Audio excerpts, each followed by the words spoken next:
Đây là chiếc MiG-25, máy bay chiến đấu được sản xuất hàng loạt, bay cao nhất và nhanh nhất trong lịch sử.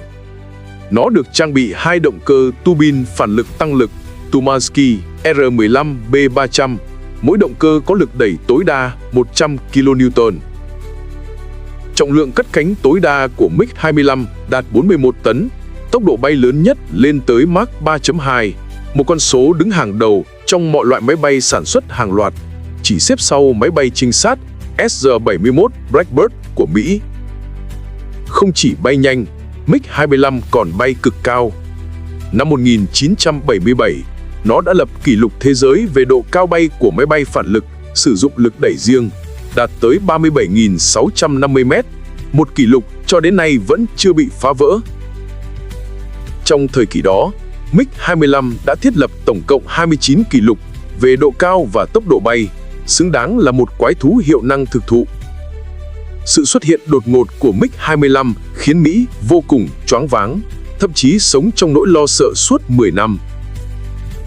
Chào mừng đến với Beam & Military, kênh chuyên phân tích và giới thiệu vũ khí các quốc gia. Hôm nay, chúng ta sẽ cùng nói về huyền thoại thép không rỉ bay Mach 3, MiG-25 Fokkbat.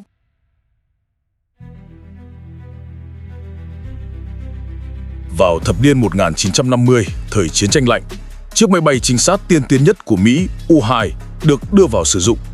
Loại máy bay này nổi tiếng ở khả năng bay cao với độ cao tối đa vượt quá 24.000 mét. Ở thời điểm đó, không có bất kỳ máy bay nào của Liên Xô đạt được độ cao này và cũng không có tên lửa phòng không nào có thể vươn tới tầm cao đó. Điều đó khiến trong vài năm đầu sau khi U-2 vừa trang bị, người Mỹ có thể vô tư xâm nhập không phận Liên Xô. Cùng thời kỳ, hàng loạt máy bay ném bom chiến lược của họ liên tiếp xuất hiện, từ các loại bay dưới tốc độ âm thanh như B-36, B-47, B-52 đến B-58 có thể đạt Mach 2. Mỗi chiếc máy bay mới ra đời lại đẩy nhanh cuộc chạy đua vũ khí. Trong bối cảnh đó, bảo vệ bầu trời rộng lớn của Liên Xô ngày càng trở nên thách thức. Người Mỹ có thể tấn công từ Nhật Bản, Tây Âu và vùng Bắc Cực, 3 hướng khác nhau. Để phòng thủ một cách toàn diện, Liên Xô cần một đội tiêm kích đánh chặn khổng lồ. Vì vậy, các phòng thiết kế OKB liên tục cho ra đời những mẫu tiêm kích mới, cố gắng duy trì thế cân bằng vũ trang giữa hai bên. Tuy nhiên, sự cân bằng mong manh này rồi sẽ bị phá vỡ bởi một loại máy bay hoàn toàn mới. Vào cuối thập niên 1950, cơ quan tình báo Liên Xô phát hiện rằng Mỹ đang bí mật phát triển một loại máy bay ném bom chiến lược hoàn toàn mới, đó chính là B-70 Valkyrie, nữ thần chiến tranh. Chiếc máy bay này có tốc độ tối đa lên tới Mach 3.1, trần bay 23.000 m, những thông số đẹp đến mức tưởng như không thuộc về trái đất. Không nghi ngờ gì, sự xuất hiện của Valkyrie đã gây ra mối đe dọa nghiêm trọng đối với Liên Xô, bởi vào thời điểm đó, trong kho vũ khí của họ không có bất kỳ máy bay nào có thể sánh ngang.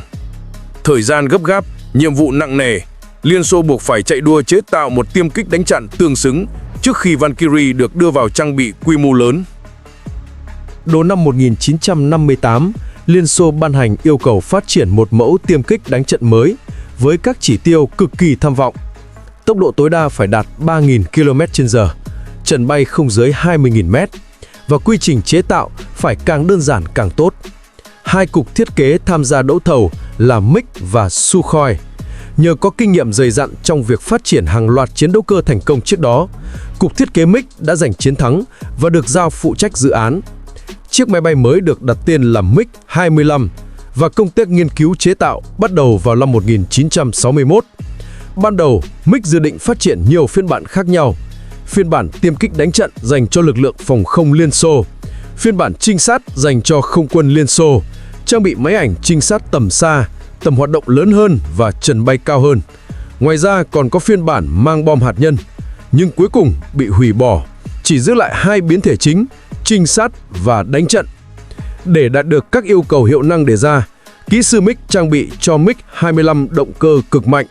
Tuy nhiên, do thời gian quá gấp, họ không thể phát triển loại động cơ mới mà phải dùng lại động cơ có sẵn, chính là loại dùng cho tên lửa hành trình Tu-121. Đây là động cơ mạnh nhất từng được lắp trên máy bay chiến đấu lúc bấy giờ, với lực đẩy tối đa 100 kN mỗi chiếc. Nhưng ngoài ưu điểm là mạnh, nó gần như chẳng có điểm tốt nào khác. Bởi lẽ loại động cơ này ban đầu được thiết kế để dùng một lần. Dù đã được cải tiến, tuổi thọ vẫn rất thấp, chỉ khoảng 150 giờ hoạt động. Nếu bay ở tốc độ cao trong thời gian dài, con số đó còn giảm đi đáng kể. Về thiết kế khí động học, MiG-25 sử dụng cánh đơn phía trên thân, góc quét 42 độ, kèm theo 2 cánh đuôi dọc khổng lồ và 2 cánh ổn định phụ để tăng khả năng ổn định khi bay ở tốc độ siêu cao. Khi bay ở vận tốc cực lớn, ma sát với không khí khiến thân máy bay nóng lên dữ dội, có nơi nhiệt độ vượt quá 300 độ C.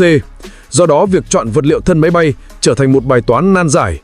Vật liệu lý tưởng dĩ nhiên là hợp kim titan, loại có khả năng chịu nhiệt rất tốt, giống như SR-71 Blackbird của Mỹ được chế tạo hoàn toàn bằng titan.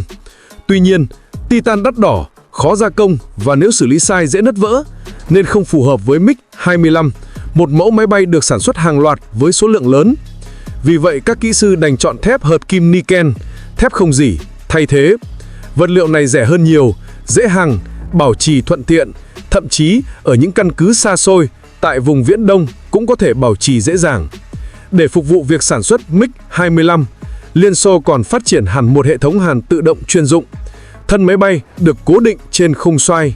Các mỏ hàn tự động sẽ thực hiện từng mối hàn một cách chính xác. Sau khi thân máy bay được hàn hoàn chỉnh, các cánh chính, cánh đuôi và các bộ phận khác mới được lắp ráp lần lượt vào khung thân. Thân máy bay MiG-25 sử dụng hơn 80% thép hợp kim Niken, 11% nhôm và 9% titan. Việc dùng nhiều thép Niken khiến trọng lượng máy bay tăng vọt. Chỉ riêng trọng lượng rỗng đã lên tới khoảng 20 tấn. Động cơ khổng lồ cùng với trọng lượng lớn làm cho kích thước MiG-25 không thể nhỏ gọn. Chiều dài thân máy còn vượt cả chiếc oanh tạc cơ B-17 Mỹ thời Thế chiến II. Vì vậy, khả năng cơ động của MiG-25 không nổi bật, nhưng đó cũng không phải là mục tiêu chính của nó. Sứ mệnh duy nhất của MiG-25 là chặn cóc oanh tạc cơ Mỹ. Nó được trang bị một radar cỡ lớn công suất khoảng 600 kW, có thể phát hiện mục tiêu ở hơn 100 km. MiG-25 còn mang 4 tên lửa không đối không tối tân L-40, kích thước rất lớn, dài gần 6 mét, nặng gần 470 kg. Có 2 biến thể, dẫn đường bằng radar và dẫn đường hồng ngoại. Đáng chú ý là hệ thống làm mát, điều hòa của MiG-25 dùng khoáng 240 lít dung dịch gồm 60% nước tinh khiết và 40% ethanol tinh khiết. Về bản chất không khác nhiều so với rượu vodka Liên Xô thông thường, nên MiG-25 còn bị chế giễu là hầm rượu bay. Thú vị là, trong không quân Liên Xô, đó là một truyền thống cũ. Một vài oanh tạc cơ cũng dùng hệ thống làm mát tương tự. Và chuyện phi công sau khi bay uống dung dịch làm mát từng là một bí mật ai cũng biết. Vào đỉnh điểm chiến tranh lạnh, tốc độ phát triển vũ khí của hai phe nhanh đến khó tin. Chiếc MiG-25 mang tính cách mạng chỉ mất 3 năm để đi từ thiết kế tới sản xuất. Chiếc nguyên mẫu đầu tiên bay thử thành công vào ngày 6 tháng 3 năm 1964 và 3 năm sau chính thức lộ diện trước thế giới. Năm 1967, Liên Xô tổ chức triển lãm hàng không kỷ niệm 50 năm cách mạng tháng 10. Hàng loạt máy bay mới xuất hiện và để phô trương lực lượng với phương Tây, triển lãm còn có cả phát thanh bằng tiếng Anh. Ở phần kết, 3 chiếc nguyên mẫu MiG-25 rượt qua đầu khán giả trong tiếng gầm. Đây là lần đầu công chúng nhìn thấy mẫu tiêm kích mới của Liên Xô. Sự xuất hiện của chiếc máy bay này khiến phương Tây hết sức lo ngại. Tài liệu công khai cho thấy chiếc máy bay này không hề tầm thường. Cánh to bất thường gợi ý khả năng cơ động cao, cưa hút khổng lồ báo hiệu động cơ cực mạnh. Các chuyên gia Mỹ nghi ngờ đây là một chiến đấu cơ đa nhiệm hiệu năng cao làm bằng hợp kim titan tiên tiến. Với họ, đưa tốc độ tối đa của chiến đấu cơ từ Mach 2 lên Mach 3 là một thách thức khổng lồ, đòi hỏi vượt qua nhiều kỹ thuật tiên tiến. Họ không hiểu Liên Xô đã làm thế nào để đột ngột trình làng một vũ khí như vậy và tạm thời vượt lên trước Mỹ trong lĩnh vực chiến đấu cơ. MiG-25 thậm chí đã khiến Quốc hội Mỹ nhiều lần mở phiên điều trần. Họ biết rằng nếu máy bay mới của Liên Xô thực sự mạnh như vậy, mọi máy bay của không quân Mỹ có thể bị lép vế. Để đối phó, quân đội Mỹ đã nâng mạnh yêu cầu hiệu năng cho thế hệ chiến đấu cơ tiếp theo, đặt nền móng cho sự ra đời của F-15 và F-16. Tháng 11 năm 1971, trên bán đảo Sinai, Ai Cập và Israel đang trong tình trạng đối đầu căng thẳng. Để hỗ trợ Ai Cập, Liên Xô triển khai một số máy bay trinh sát MiG-25 thực hiện các nhiệm vụ do thám chiến lược. Những chiếc MiG-25 này có thể bao quát khu vực rộng lớn, chụp ảnh độ phân giải cao, giúp Bộ Quốc phòng Ai Cập nắm rõ tình hình bố trí quân sự của đối phương. Ngày 6 tháng 11, radar Israel phát hiện một chiếc MiG-25 cất cánh từ lãnh thổ Ai Cập. Dữ liệu radar cho thấy, chiếc máy bay này bay ở độ cao hơn 20.000 mét, với vận tốc vượt quá Mach 2.5. Nhưng dù đã xác định chính xác vị trí, Israel hoàn toàn không có cách nào ngăn chặn. Không có máy bay nào có thể bay cao đến thế, cũng không có loại nào đủ nhanh để đuổi kịp MiG-25. Dù vậy, Israel vẫn khẩn cấp cho cất cánh các tiêm kích F-4 Phantom để đánh chặn. Nhưng kết quả không ngoài dự đoán, F-4 chỉ hít khói sau đuôi MiG-25. Các tên lửa phóng lên đều trượt mục tiêu. Trong một lần khác, radar Israel còn ghi nhận một chiếc MiG-25 bay qua bán đảo Sinai với tốc độ Mach 3.2, khiến toàn bộ kíp vận hành đều sững sờ trước những con số trên màn hình. Ngay sau đó, Israel truyền toàn bộ dữ liệu và thông tin thu được cho Mỹ. Trong gần một thập kỷ, MiG-25 vẫn là một ẩn số trong màn sương bí ẩn, khiến phương Tây vô cùng lo lắng. Họ tìm mọi cách mà vẫn không thể thu thập thêm dữ liệu chi tiết về loại máy bay này. Nhưng tình thế đó sắp thay đổi hoàn toàn. Ngày 6 tháng 9 năm 1976, chiếc MiG-25 bí ẩn đột ngột xuất hiện ở phía Bắc Nhật Bản và hạ cánh khẩn cấp xuống một sân bay dân dụng. Phi công của chiếc MiG-25 là Viktor Belenko, khi đó 29 tuổi. Anh không chịu nổi cuộc sống trong Liên Xô và điều kiện khắc nghiệt ở căn cứ không quân nên đã lên kế hoạch bỏ chạy sang Mỹ nhiều tháng trời. Anh hiểu rằng chiếc MiG-25 mình lái có giá trị cực lớn, có thể đổi lấy tự do. Trong một cuộc diễn tập trên biển Nhật Bản, Belenko giả báo hỏng động cơ để tách đội hình, sau đó hạ độ cao né tránh radar và hướng tới sân bay không quân Nhật gần nhất. Tuy nhiên do thiếu nhiên liệu, anh chỉ kịp tới một sân bay dân dụng ở Hakodate, Hokkaido. Sau khi bay vòng quan sát và ước lượng tình hình, Belenko bắt đầu hạ cánh. Do đường băng hơi ngắn, chiếc MiG-25 đã trượt ra ngoài đường băng và trượt thêm một đoạn mới dừng lại. Trong thời gian đó, radar Nhật có phát hiện một mục tiêu lạ nhưng tín hiệu biến mất nhanh. Mãi tới khi Belenko mở buồng lái và rời khoang thì Nhật mới biết một chiếc MiG-25 đã xâm phạm không phận họ. Đó là lần đầu tiên phương Tây tiếp cận gần loại máy bay này. Dù Nhật phản đối, nhưng Nhật vẫn mời kỹ thuật viên không quân Mỹ đến kiểm tra MiG-25. Ngày 25 tháng 9, một chiếc C-5 đã vận chuyển MiG-25 tới một căn cứ ở miền Trung Nhật, nơi các chuyên gia tiến hành tháo dã và phân tích kỹ lưỡng. Kết quả cho thấy Mỹ đã có nhiều hiểu lầm lớn về MiG-25.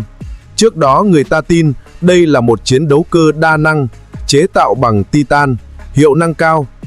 Tuy nhiên, phân tích cho thấy MiG-25 thực chất là một chiếc máy bay chuyên dụng cao độ, tốc độ cao để đánh chặn. Thân máy bằng thép không gì nặng hạn chế mạnh khả năng cơ động, cánh lớn chỉ nhằm nâng đỡ khối lượng khổng lồ.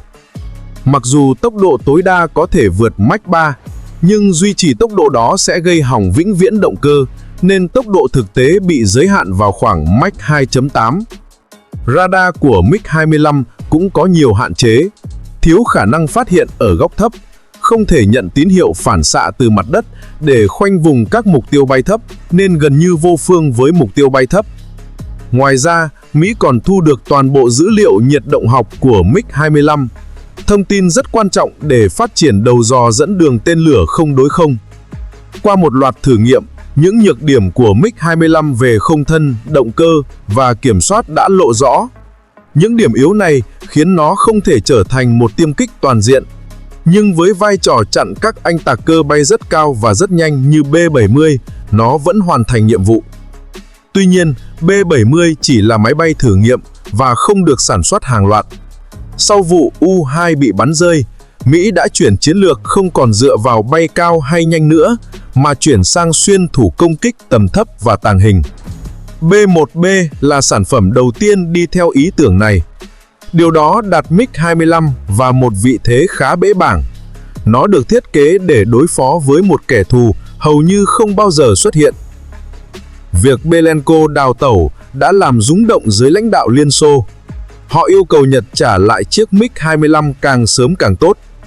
Sau 67 ngày, và khi phía Mỹ hoàn tất điều tra, chiếc máy bay được tháo rời và vận chuyển bằng tàu trả Liên Xô. Đáng chú ý là Nhật không trả lại một số thiết bị của MiG-25, đặc biệt là hệ thống nhận diện Fraunhofer IFF. Điều này buộc các kỹ sư Liên Xô phải gấp rút cải tiến toàn bộ MiG-25. Họ trang bị động cơ mạnh mẽ và tin cậy hơn, radar hạ góc hiện đại hơn và khả năng mang vũ khí được hoàn thiện. MiG-25 không còn là bí mật tuyệt đối, bắt đầu được xuất khẩu rộng rãi sang các nước khác.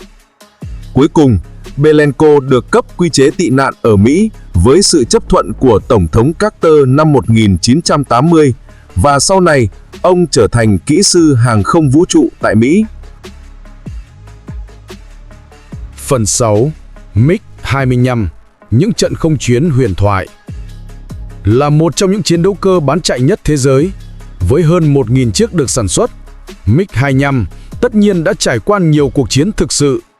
Tuy nhiên, điều thú vị là, dù là máy bay do Liên Xô chế tạo, nhưng mọi chiến công không đối không của MiG-25 đều đến từ không quân Iraq.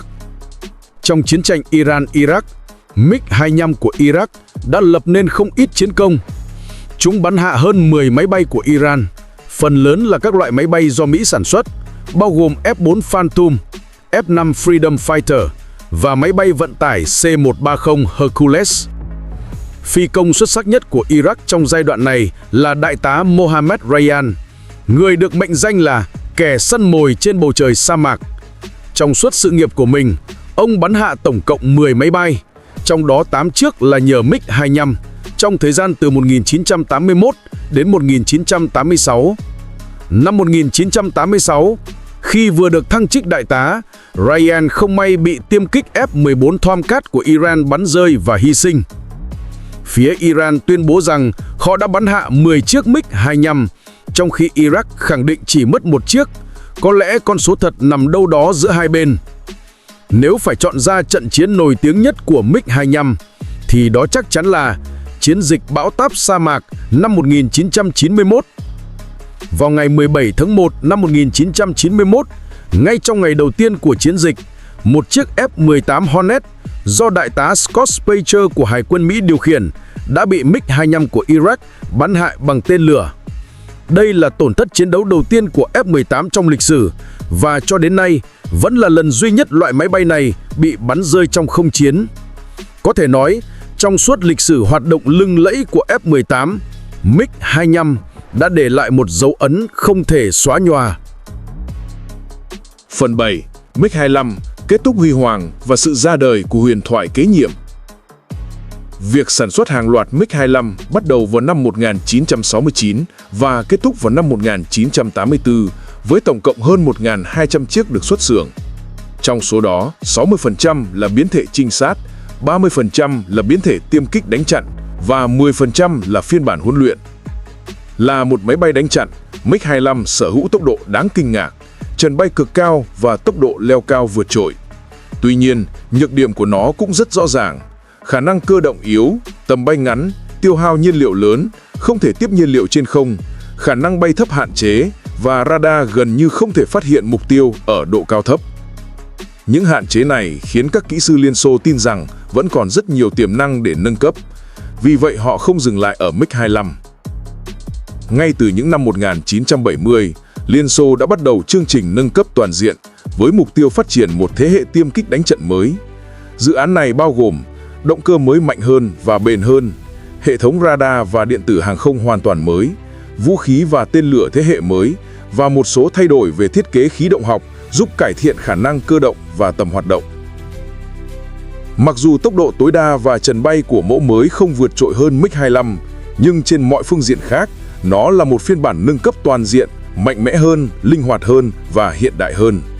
Chiếc máy bay ấy chính là MiG-31, huyền thoại kế nhiệm MiG-25 và được mệnh danh là vị vua tối thượng của bầu trời trong lĩnh vực đánh chặn. Ok, đó cũng là toàn bộ nội dung của video hôm nay. Nếu bạn thấy hay, đừng quên like, share và subscribe để ủng hộ kênh. Bạn muốn mình giới thiệu máy bay nào tiếp theo? hãy để lại bình luận phía dưới nhé. Hẹn gặp lại trong video sau.